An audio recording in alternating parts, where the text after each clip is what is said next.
Welcome to the Genius Factory. Enjoy the video.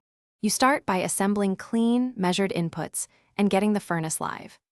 Begin melting immediately with clean aluminium scrap or ingots and weighed alloying additions. This reduces oxidation and heterogeneity.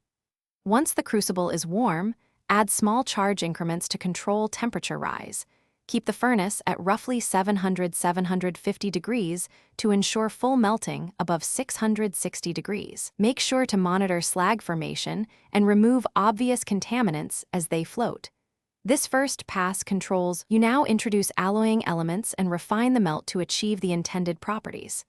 Add silicon, magnesium, copper or master alloys in measured portions and stir gently to distribute them. Stirring breaks dendrites and accelerates dissolution.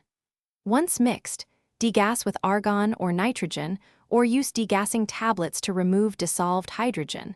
Apply flux to bind oxides and skim them off. Make sure to hold the bath at temperature for sufficient time so composition and temperature homogenize before you sample for analysis. You complete the process by pouring and applying final thermal processing to develop microstructure. Pour smoothly into preheated molds with minimal turbulence to reduce porosity.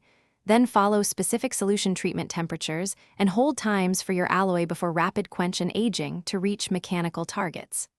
Once parts are cooled, inspect for porosity, shrinkage, or off-spec composition.